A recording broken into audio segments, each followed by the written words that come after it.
The debates and decisions that are shaping our continent now in Europeans.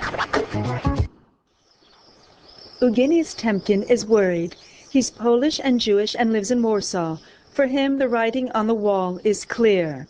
Jew out. Temkin blames local hooligans for this graffiti and also for the recent beating of his son. But he also blames his government for not reacting.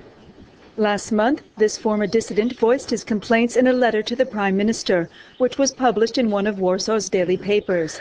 He doesn't believe Poles are anti-Semitic, but he worries there's a growing social acceptance of such behavior, an acceptance he blames on the presence of nationalist and populist parties in the government's coalition. What I believe is very important is that in this situation where Poland finds itself now, it is being subjected to new influences. And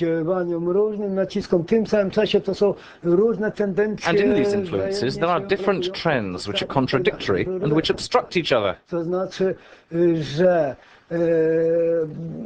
If there was no European Union participation and no influence from Brussels, perhaps there would be more anti-Semitism. And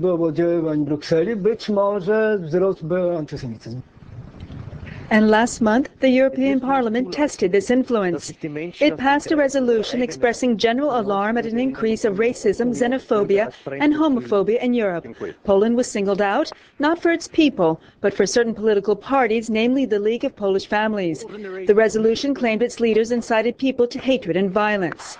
Maciej Giertej is outraged. The Polish MEP says Poland, like his party, is tolerant, and the League runs a platform based on traditional and Catholic values, not on racism or anti-Semitism.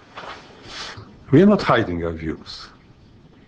Our opinions are open. I mean, we are known. Everybody knows what we stand for. This is no cheating, no pretending to be something else. We are what we are. And we found enough common ground with the Law and Justice Party, which is the largest party, but it does not have an absolute majority. It needs coalition partners. It's true President Kaczynski and his twin brother, who is now Prime Minister, needed political bedfellows after winning last year's elections. They chose the Self-Defense Party, whose leader, Andrzej Leper, is known to be very anti-EU, and also the League of Polish Families, or LPR, whose leader is Roman Giertej, the son of Maciej, and who is now Minister of Education. For Poland's gay rights activists, the LPR is homophobic. More extreme members of the LPR have been quoted as equating homosexuals with pedophiles. Although such comments have been condemned by the party itself, there have been clashes such as these between gay activists and LPR youths in recent months. Christian Legierski opened this gay nightclub in Warsaw after city authorities had closed his previous club. Despite a petition signed by thousands of artists, celebrities and filmmakers, he said they were powerless in front of the Kaczynski twins. In Poland, the debate on homosexuality is based on emotional arguments, not rational ones. I think that the radical parties like LPR play on worries in Polish society.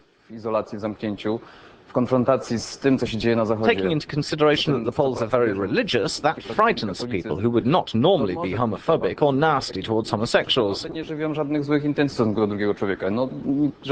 true that homosexuality can stir up fear, and there are politicians who play on that fear. I think that's why they've been elected to the Polish parliament. A 2004 survey by the European Commission revealed that public trust of national parliaments was only 35%. In Poland, that percentage fell to under 10%. No surprise then that the current government rode in on a wave of public distrust with the previous government, which was riddled with corruption scandals. Krzysztof Babinski has lived in Poland since 1972. He says the government's platform has a certain nostalgic appeal.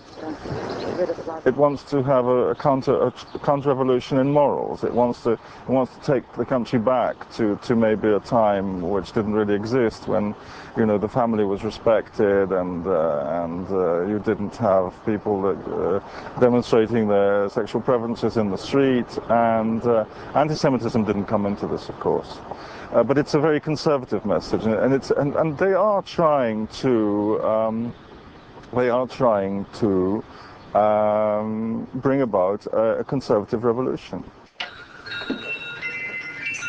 Bożena Nowak lives by herself in Warsaw. She's an active member of the Catholic Church, where, among other things, she helps take donations for the Catholic radio station Radio Maria.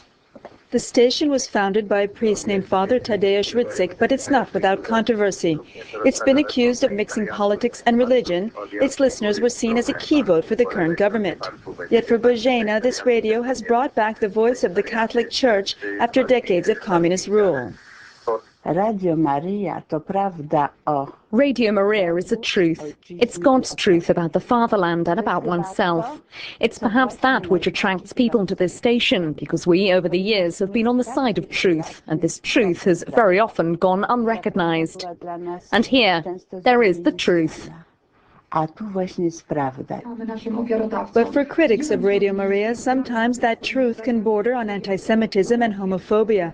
Rydzyk also owns a television station. Commentators for the radio have been heard to label Jewish groups as part of a Holocaust industry aimed at bankrupting Poland over property rights. Even the Vatican has warned the station to quiet down its tone. But so far it's paid little heed, and its message of Catholic values and Polish patriotism has drawn audiences estimated at over 1 million.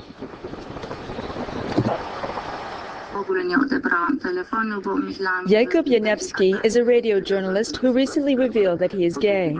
He believes Poland is undergoing an identity crisis and that he understands the appeal of populism in today's political climate. People who are listening to Radio Maria, they are really useful for politicals. They are voters, they are active politically, they are interested in what is going on, and this a little bit out of date understanding of political issues and political reasons in Poland. It's wonderful for populism. When the changes came about, the stress was very much on bringing in free market reforms, building democratic institutions, but the whole sphere, the whole social sphere, was rather neglected. And there are many people who have felt left out of the changes and felt left behind.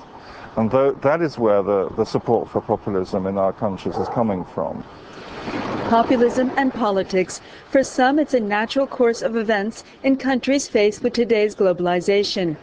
But for the EU, it could prove to be one more political headache since the enlargement party ended.